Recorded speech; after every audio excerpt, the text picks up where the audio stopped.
গত ৪৮ ঘন্টায় গোটা বঙ্গ সমাজ যে রাজনৈতিক বিতর্কে ডুব দিয়ে আছে সেটা হলো আরজিকর কাণ্ডে শেষ পর্যন্ত কি অভয় জাস্টিস হবে না। ওই যে সিবিআই ইডি শেষ পর্যন্ত চার্জশিটটা জমা দিতে পারলো না, এটা কি ওই সাদা শাড়ি আর সাদা দাড়ি সেটিং এর ফল? আর এর ফলে বাংলায় বিজেপির ভবিষ্যৎ শূন্য হয়ে গেল। ২০২৬ নিয়ে সমস্ত আশা চলে গেল। এই সেটিং এর সামনে আর কি করা যেতে পারে? আর বিজেপিকে ভোট দেবো না, যাই হয়ে যাক বিজেপিকে ভোট দেবো না, এই আলোচনায় তারা মগ্ন আছে। কিন্তু সত্যি কি এই আলোচনায় মগ্ন থাকার কথা বাঙালির, নাকি তার থেকেও যে ভয়ঙ্কর বিপদটা চোখের সামনে জলজল করছে সেটাকে ওই সেকুলারিজমের চোঁয়া ঢেকুর তুলে এড়িয়ে যাওয়ার মতো, ওই বালিতে মুখ গুজে থাকার মতো, খরগোশের চোখ বন্ধ করে প্রলয়কে না দেখার মতো করে বাঙালি এড়িয়ে যেতে চাইছে? এই প্রশ্নটা কিন্তু মাননীয় বিরোধী দলনেতা শুভেন্দু অধিকারী তুলে দিলেন। এবং যে ভ্যালিড কোয়েশ্চেনটা তিনি তুলে দিলেন, যে সত্যিই আত্মঘাতী ঈশ্বর পরিত্যক্ত বঙ্গদেশ এই যে উপাধিগুলো বাঙালি বাংলা জাতি পেয়ে গেছে, সেটা সত্যিই কতখানি ভয়ঙ্কর। এবং এইভাবে চোখ বুজে থাকলে ২০২৬-এর পর সেকুলারিজমের দোহাই দিয়ে এই বাংলায় মানুষ টিকে থাকতে পারবে তো? হিন্দু সনাতনীরা থাকতে পারবে তো? তারা প্রাণে বেঁচে থাকতে পারবে তো? এই ভয়ঙ্কর প্রশ্নটা কিন্তু তুলে দিলেন। দেখুন, এর মাঝখানেই যে ঘটনাটা ঘটে গেছে সেটা পশ্চিমবঙ্গের ইতিহাসে কার্যত নজিরবিহীন। এই রাজ্যের একজন অত্যন্ত গুরুত্বপূর্ণ মন্ত্রী ফিরহাদ হাকিম তিনি বলেছেন আল্লাহর রহমতে সংখ্যাগরিষ্ঠ হব, এবং সেই সেই নিয়ে একাধিক কথা বলেছেন। কেউ কেউ এটা নিয়ে আলোচনা করছেন, বেশিরভাগই বলছেন ও এমন কিছু ভাবার দরকার নেই, পশ্চিমবঙ্গ কি এতটাই সংখ্যালঘু সংখ্যাগুরু ব্যাপার হয়ে গেছে? আমরা তো সেকুলারিজমের ইন্টেলিজেন্সে বিশ্বাসী। কিন্তু সত্যিই কি তাই? বাংলায় শরিয়াত আইনের ইঙ্গিত পাচ্ছে বিজেপি। শীঘ্রই ইসলামিক মৌলবাদের চ্যালেঞ্জের মুখে পড়তে চলেছে বাঙালি। এবং এই কথাটা আরো স্পষ্ট করে, আরো আরো ভয়ঙ্করতার যে জায়গাটা রয়েছে, বাস্তবতার জায়গাটা, সেটা মাননীয় বিরোধী দলনেতা শুভেন্দু অধিকারী তুলে ধরছেন। বলছেন এখন তো মাত্র 46টা এমএলএ আছে, যেদিনকে ওরা 100টার ওপর হবে সেদিনকে পিসি ভাইপোর কোনো জায়গা থাকবে না। ফিরাদের ভয়ঙ্কর কথাবার্তার প্রতিক্রিয়ায় পড়লেন শুভেন্দু অধিকারী। ওরা, অর্থাৎ সংখ্যালঘু বিধায়কদের কথা বলছেন তিনি। সত্যি তো, এই রাজ্যে যেদিন 100র উপর সংখ্যালঘু বিধায়ক হবে সেই দিনকে এই রাজ্যের মুখ্যমন্ত্রীর নামটা কি হবে? এই প্রশ্ন শুভেন্দু অধিকারী যে তুলছেন সেটা কি ভুল প্রশ্ন তুলছেন? এর পাশাপাশি তিনি আরেকটা কথা বলেছেন, সেটা হচ্ছে যে আহ, তিনি বলছেন যে ভয়ঙ্কর কথা, বাংলাদেশ বানানোর চেষ্টা চলছে। তিনি একাধিক কথা বলেছেন যার মধ্যে এই পয়েন্টগুলোকে খুব বেশি বেশি করে সামনে আসতে দেখা যাচ্ছে। এবার আপনারা বলবেন যে এই কথা নিয়ে কিন্তু অহেতুক রাজনীতি হচ্ছে, অহেতুক হইচই হচ্ছে। কেননা এই কথার পরিপ্রেক্ষিতে এই রিপোর্ট তো সামনে আসছে, আল্লাহর রহমত থাকলে মেজরিটি হব ফিরাদের মন্তব্যে ক্ষুব্ধ মমতা দিলেন ওয়ার্নিং। ফিরহাদ হাকিমের মতো নেতা, যিনি দলের অন্যতম প্রধান মুখ, ওয়ার্নিং দিচ্ছেন, সেই কথা নিয়ে ক্ষুব্ধ, সেটা একদম বড় বড় করে হেডলাইন হচ্ছে। এবং সেই কথাই যে কাজ হয়েছে সেটাও তো বোঝা যাচ্ছে। কেননা আমি একজন সেকুলার হয়েই এই ভারতবর্ষে শেষ নিঃশ্বাস ত্যাগ করব, ফিরহাদ হাকিম ওপেনলি বলেছে। তৃণমূল কংগ্রেস এই কথাকে সাপোর্ট করছে না, এবং সেই কথার পরিপ্রেক্ষিতে ফিরহাদ হাকিমও বুঝতে পেরে কথা বলেছেন, ব্যাস ব্যাপারটা মিটে গেল। সত্যি কি ব্যাপারটা এতটাই সোজা? এতখানি সোজা করে দেখছেন? শুভেন্দু অধিকারী কিন্তু ঠিক জায়গায় পয়েন্ট আউটটা করছেন। আচ্ছা, আজকে যে কথা বলেছেন ফিরহাদ হাকিম, মুসলমানরা আল্লাহর রহমতে খুব তাড়াতাড়ি ভারতবর্ষ এবং পশ্চিমবঙ্গে সংখ্যাগরিষ্ঠ হবে, সেই কথা নিয়ে না হয় বিতর্ক হচ্ছে, এবং সেই জন্য তার সেকুলারিজম নিয়ে কথা বলছেন ফিরহাদ হাকিম। তার সেকুলারিজম কি সেটা নিয়ে তো পরে প্রশ্ন উঠবে। কিন্তু এর আগে পাকিস্তানি সাংবাদিককে কলকাতার একটা অংশ মিনি পাকিস্তান হয়ে গেছে, সেই বিতর্ক তো এই ফিরহাদ হাকিমকে তারা করেছিল। তখন তৃণমূল কংগ্রেসের অবস্থানটা কি ছিল? তৃণমূল কংগ্রেস কি এটা নিয়ে কড়া কোনো পদক্ষেপ নিয়েছিল? এখন কি এই রিসেন্টলি কিছুদিন আগে যারা ইসলাম নিয়ে জন্মায়নি তারা দুর্ভাগা, এতখানি একটা কথা বলে দিয়েছিলেন ফিরহাদ হাকিম। সেদিন তৃণমূল কংগ্রেসের স্টান্সটা কি ঠিক ছিল একটু জানা যাবে কি? সেদিনের কথাটা ভুলে গেছেন? এবং এইগুলো নিয়ে কোনো স্টান্স হয়নি, এগুলো নিয়ে খুব সেন্সিটিভ ইস্যু, কেউ কোনো কথা বলেনি। সবাই ওই কার্পেটের নিচে আসল সত্যিটাকে চেপে দিতে চাইছে, আর সেই জন্যই মুসলমানরা আল্লাহর রহমতে খুব তাড়াতাড়ি ভারতবর্ষ এবং পশ্চিমবঙ্গে সংখ্যাগরিষ্ঠিত হবে। এই যে কথাটা বলছেন ফিরহাদ হাকিম, তার তার শেষ পরিণতি হিসেবে আসছে। এবং এটা কি শুধুমাত্র কথার কথা? যদি শুধুমাত্র কথার কথা হতো, তাহলে এই পুরনো লিঙ্কগুলোকে কিভাবে ব্যাখ্যা করা যাবে? সিদ্দিকুল্লাহ চৌধুরী তিনি বলছেন কলকাতার অর্ধেক অংশ ওয়াকফ বোর্ডের অন্তর্ভুক্ত। শাসক দলের গুরুত্বপূর্ণ মন্ত্রী, কি করেছে শাসক দল তার বিরুদ্ধে? এবং আর এই ধরনের প্ররোচনা দেওয়ার মতো কথা কি কমে গেছে নাকি দিন দিন বেড়েছে? হুমায়ুন কবির মুর্শিদাবাদের একজন বিধায়ক, তিনি কি বলেছেন? মুর্শিদাবাদের 30%কে ভাগীরথীতে ফেলে দেব। কোন 30%-এর কথা বলেছেন কেউ বোঝে না? কি কি স্টেপ নিয়েছে তৃণমূল কংগ্রেস? তারা শুধু চায় ভোট ব্যাংক, তারা শুধু চায় ক্ষমতা। কিন্তু শুভেন্দু অধিকারী যে প্রশ্নটা তুলে দিচ্ছেন যে এখন না হয় তৃণমূল কংগ্রেসের হাতে ক্ষমতা আছে, যেদিন এই ফিরহাদ হাকিমরা 100-র উপর এমএলএ নিয়ে আসবেন সেদিনকে কি হবে? আচ্ছা, এরা সিদ্দিকুল্লাহ চৌধুরী, হুমায়ুন কবির, ফিরহাদ হাকিমের কথা তো বাদ দিলাম। কল্যাণ বন্দ্যোপাধ্যায় শাসক দলের একজন অত্যন্ত গুরুত্বপূর্ণ সাংসদ, দীর্ঘদিন ধরে সাংসদ হয়ে রয়েছেন। তিনি বলছেন যে কোনো নামাজ পড়া জমি ওয়াকফ বোর্ডের। এই স্ট্যান্স নিয়েছে তৃণমূল কংগ্রেস। এমনকি তৃণমূল কংগ্রেসটা যাকে দেখে চলে, সেই মমতা বন্দ্যোপাধ্যায়, তিনি কি বলছেন? নিজেকে কাফের নন হিসেবে ঘোষণা করছেন। কাফের কারা? ঘোষণা করেছেন নিজেকে। শুভেন্দুবাবু যে এই কথাগুলো বলছেন, এই প্রশ্নগুলো তুলছেন, একবার ভালো করে ভেবে দেখেছেন?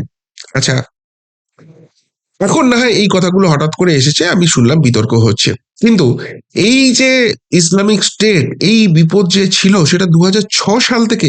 বুদ্ধদেব ভট্টাচার্য, তৎকালীন মুখ্যমন্ত্রী পশ্চিমবঙ্গের, তিনি কি বলছেন? পশ্চিমবঙ্গে কিছু মাদ্রাসা সন্ত্রাসবাদী কার্যকলাপের আতুর ঘর হয়ে উঠছে। ওটাকে একবারই ফেলে দেওয়ার মতো? তার এই কথা বলার কয়েক বছরের মধ্যেই খাগড়াগাড় কাণ্ড হয়েছে তো।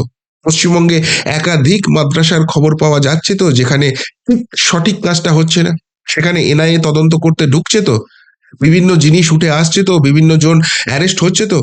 কলকাতা, পশ্চিমবঙ্গের একদম হার্ট, পশ্চিমবঙ্গের রাজধানী, তার আশেপাশে জঙ্গি যোগ রয়েছে, আইএস যোগ রয়েছে, আল কায়দা যোগ রয়েছে।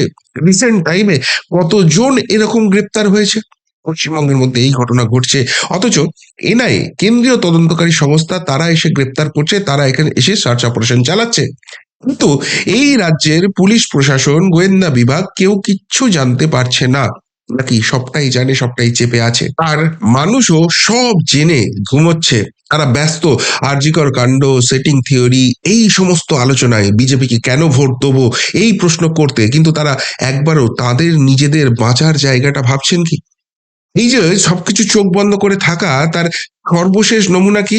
সর্বশেষ নমুনা হচ্ছে যেটা বিরোধীরা, বিজেপি, শুভেন্দু অধিকারী বারবার অভিযোগ করছেন, এবং বহু ক্ষেত্রে তার প্রমাণও মিলছে। অনুপ্রবেশ, বেআইনি বসতি, ভোটার তালিকায় কারসাজি, এই সমস্ত কিছু চলছে। এবং তার সব থেকে বড় এক্সাম্পল, রিসেন্ট টাইমে কলকাতার বুকে খোদ তৃণমূলের কাউন্সিলরের বুকে বন্দুক ধরে গুলি চালানোর ঘটনা হলো, এবং যে ঘটনার পরিপ্রেক্ষিতে সামনে এলো কলকাতার গুলশন কলোনি। যে গুলশন কলোনিতে জনসংখ্যা প্রায় 2 লাখ, কিন্তু ভোটার মাত্র 2,000। বাকিরা কারা? পায়রার খোপের মতো ঘর। সেখানে কিভাবে অনুপ্রবেশ ঘটছে? এই রাজ্য সরকারকে বারবার কেন্দ্র সরকার চাইছে, তাও 72টা চৌকি বিএসএফ কে দেওয়া হচ্ছে না, তার জমি দেওয়া হচ্ছে না। তার ফলে একটা বিস্তীর্ণ অঞ্চল দিয়ে অবাধে অনুপ্রবেশ ঘটছে। এমনকি সেই অনুপ্রবেশের পর সেটা পশ্চিমবঙ্গের গণ্ডি ছাড়িয়ে সুদূর মুম্বাই অব্দি চলে যাচ্ছে। সেখানে গিয়ে জঙ্গিরা আরামসে রেকি করে আসছে, সেখানে গিয়ে সন্ত্রাসবাদ চালাচ্ছে। এই যে ঘটনা ঘটছে পশ্চিমবঙ্গে দিনের পর দিন, আর তারপরেও চোখ বুজে থাকবেন, বিচার করতে বসবেন সেটিং আছে কি সেটিং নেই? দেখুন, এই সেটিং বিতর্কে যারা কথা বলছেন, আমি নিজে এখনো সেটিং তত্ত্বে বিশ্বাস করি না। এবং যারা বলছেন ওই সাদা শাড়ি সাদা তাড়ির সেটিং রয়েছে, পশ্চিমবঙ্গ নিয়ে কেন্দ্রীয় বিজেপি কিছু ভাবছে না, এই তত্ত্বে আমি বিশ্বাস করি না। কিন্তু আমি বিতর্কে যাব না, কেননা এই নিয়ে কথা বলতে গেলেই আধ ঘন্টা সময় চলে যাবে। ধরে নিলাম আপনার কথা একদম সঠিক, সাদা দাড়ি সাদা শাড়ির সেটিং আছে, এবং এই পশ্চিমবঙ্গ নিয়ে কেন্দ্রীয় বিজেপি কিছু ভাবছে না। তাহলে তাহলে আপনার কাছে অপশনটা কি থাকছে? 2026-এ আপনি কি করবেন? নিশ্চিতভাবে এই বিজেপির উপর রাগ করে আপনি তৃণমূল কংগ্রেসকে ভোট দেবেন। আর তৃণমূল কংগ্রেসকে ভোট দিলে এই যে সমস্যাটা হচ্ছে, সেই সমস্যাটা মিটে যাবে তো, নাকি এই সমস্যা আরো গভীরে প্রবেশ করবে? এই রাজ্যে তৃণমূল কংগ্রেস যদি 2026-এ সত্যি 250 আসন নিয়ে ক্ষমতায় আসে, বা 250 আসনেরও দরকার নেই, 148-এ মেজরিটি, আমি ধরলাম 148 আসন নিয়েই তারা ক্ষমতায় এলো, চতুর্থবারের জন্য ক্ষমতায় এলো, এই যে প্রশ্নগুলো উঠছে, মাননীয় বিরোধী দলনেতা শুভেন্দু অধিকারী তুলছেন, সেই প্রবলেমগুলো সব সলভ হয়ে যাবে তো, নাকি এগুলো বহু গুণ বেড়ে যাবে? প্রশ্নটা নিজেকে করুন। আচ্ছা, বিজেপিকে ভোট দেবেন না, তাহলে অপশন কি রয়েছে? অপশন রয়েছে আপনি বামফ্রন্ট কংগ্রেসকে ভোট দেবেন। কিন্তু বামফ্রন্ট কংগ্রেসকে ভোট দিলেও এই এই সমস্যাটা মিটে যাবে তো? বামফ্রন্ট তো সেকুলার দল, নিশ্চিতভাবে মিটে যাওয়া উচিত। কিন্তু আমরা দেখি এই দলেরই যখন সেকুলারিজমের প্রতীক হিসেবে তুলে ধরতে হয়, তখন সামনের সারির কোনো হিন্দু নেতা তিনি গোমাংস ভক্ষণ করতে পারেন প্রকাশ্য রাস্তায়, কিন্তু কোনো অন্য ধর্মের লোককে তাকে কিন্তু শূকরের মাংস ভক্ষণ করতে বলা হয় না। তাহলে এটা কি সত্যিই সেকুলারিজম?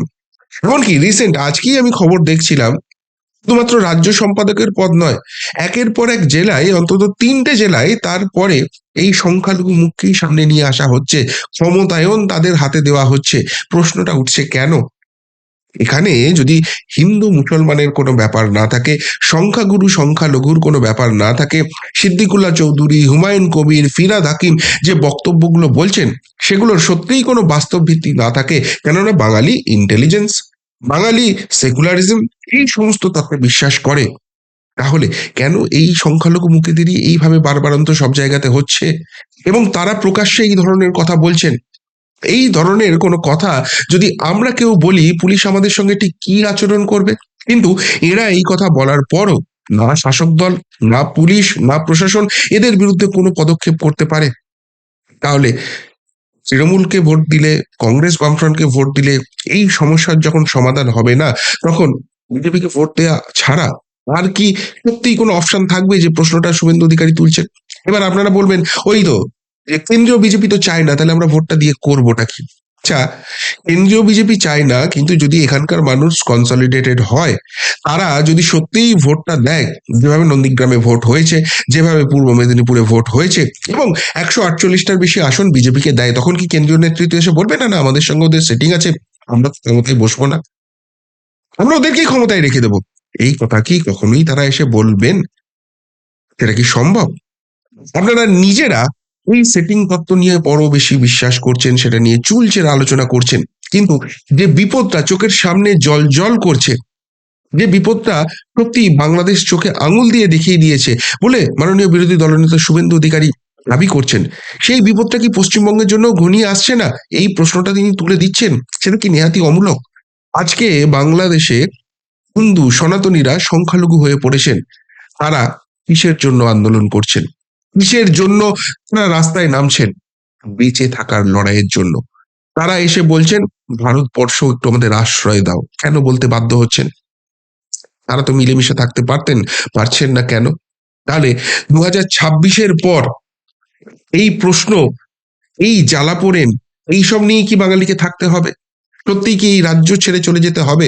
পশ্চিমবঙ্গ কি আরেকটা বাংলাদেশ হয়ে যাবে? এখনো অবধি কিন্তু এই মিনি পাকিস্তান, ইসলাম নিয়ে যারা জন্মায়নি তারা দুর্ভাগা, বা আমরা সংখ্যাগরিষ্ঠ হব, বা সিদ্দিকুল্লাহ চৌধুরীর ওয়াকফ বোর্ডের অন্তর্ভুক্ত সম্পত্তি, হুমায়ুন কবিরের ৩০% ভাসিয়ে দেওয়া, কল্যাণ বন্দ্যোপাধ্যায়ের নামাজ পড়লেই ওয়াকফ বোর্ডের জমি, এই নিয়ে কোনো অ্যাকশন দেখতে পেয়েছেন? আর এরপরও শেডিং থিওরি নিয়ে আলোচনা করে সময় নষ্ট করবেন? নাকি শুভেন্দু অধিকারী এই রাজ্যের মাননীয় বিরোধী দলনেতা যেটা ভাবতে বলছেন, যে ২০২৬-এ যদি এই রাজ্যে পরিবর্তন না হয়, বাংলা কিন্তু বাংলাদেশ হয়ে যাবে, আর বাংলাদেশ যদি হয়ে যায়, সেখানে হিন্দু সনাতনীদের যা হচ্ছে তা এই রাজ্যেও হতে পারে। যেই বিপদটা নিয়ে আলোচনা করার সময় এসেছে, সেটা নিয়ে সত্যিই ভাবনার সময় এসেছে, সেইটা বাংলা এবং বাঙালি ভাবতে শিখবে। কি বলবেন? সত্যিই শুভেন্দু অধিকারী যে কথাগুলো বলছেন, যে দাবিগুলো করছেন, সেগুলো অমূলক? বাঙালিকে ভয় দেখাচ্ছেন, ভোটের জেতার জন্য ভয়ের রাজনীতি করছেন? নাকি তিনি বাস্তবটা চোখে আঙুল দিয়ে দেখিয়ে দিচ্ছেন, যেটা বাঙালি এখনো দেখতে পাচ্ছে না? উত্তরটা অবশ্যই কমেন্ট বক্সে কমেন্ট করে জানাবেন। এখনকার মতো এখানেই শেষ করলাম। ফেরত আসছি নতুন প্রতিবেদন নিয়ে খুব তাড়াতাড়ি। ভালো থাকবেন, সাথে থাকবেন, পাশে থাকবেন। নমস্কার।